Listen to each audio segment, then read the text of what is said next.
Селение Хилоли-1 и Хилоли-2 района Хурусон Хатлонской области разделяет растительный канал, и жители по обе стороны берега, чтобы добраться друг до друга, преодолевали большие расстояния. Теперь эта проблема устранена благодаря 80-летнему жителю селения Хаджи Гулмуроду Сафарову, который, накопленный на совершение хаджа более 50 тысяч самани, потратил на строительство автомобильного моста через канал. Мост длиной 16 метров и шириной более 4 метров соединил два селения и устранил многие трудности местных жителей, которые в благодарность назвали мост именем его строителя. Также на деньги, собранные для совершения хаджа в селении Садридин-Айни района Хросон, братья Саидовы построили для жителей селения медпункт. На строительство пожертвовано 290 тысяч самани. Нас шестеро братьев. Мы хотели совершить хадж, но решили потратить накопленные деньги на строительство медицинского пункта, где будут работать 12 специалистов, оказывая немедленные медицинские услуги. В улучшение инфраструктуры сельской местности вносят большой вклад сами жители, строя на собственные средства дороги, мосты и школы. Так, в селении Мехрубот, Джамуата Гулистон, семья Азизовых на средства, накопленные для совершения хаджа, решили построить автомобильную дорогу.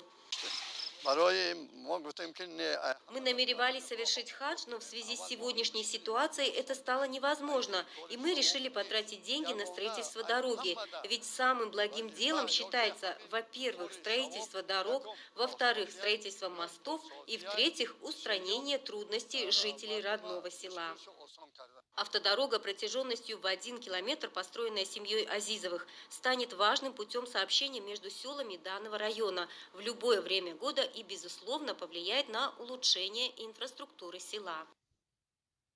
Файзидин Зиовидинов из селения Шоле Джамуата имени Боки Рахимзода Ражского района на средства, накопленные на совершение хаджа, строит современную двухэтажную школу на 320 мест в одну смену. Строительством занято 16 местных жителей, которые получат хорошую заработную плату.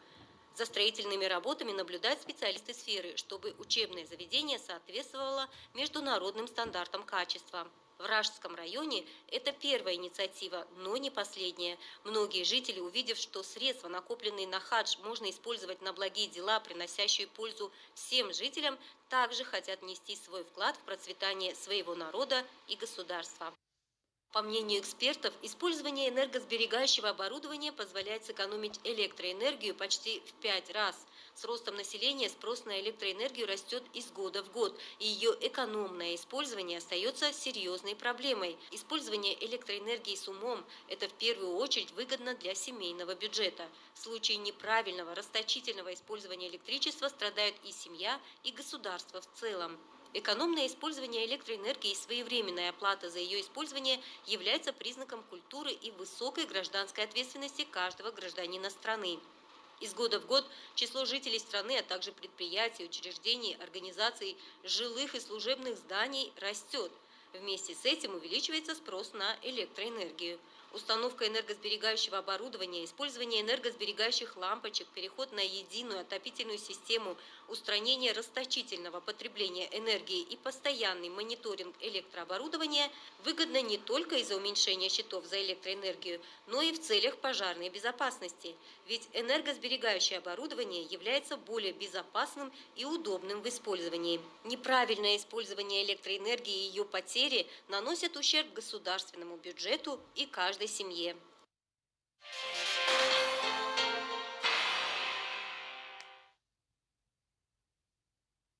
Приусадебный участок Содика Турсунова составляет 0,4 гектара. Этот инициативный фермер посадил картофель на 0,1 гектара, а на остальных – овощи и зелень. Благодаря продаже овощей, зелени и картофеля с первого посева фермер пополнил семейный бюджет, а также приобрел минеральные и органические удобрения. Опытный труженик знает, что в нашем благоприятном климате, используя солнечные дни, можно получить 3 и 4 урожая. Этот фермер получает до 3 урожаев ежегодно. В этом году, посев на 0,1 гектара картофеля, дали урожай на 1 тонну 700 килограммов. Одним из основных факторов продуктивности является соблюдение агротехнических правил, а также с использованием опыта в этой области и подбором семян, подходящих для климата. Высаженный на пустыре болгарский перец также дал хороший урожай. В целом, чистая прибыль со второго и третьего урожаев составляет до 50 000 саманей. Со своих 40 соток я могу собрать до 4 урожаев. Сначала я сажаю зелень, после ее сбора сажаю картошку, а также я получаю 2 урожая огурцов и 2 урожая кукурузы. Если постараться, то можно с 10 соток получить 5-7 тонн продукции.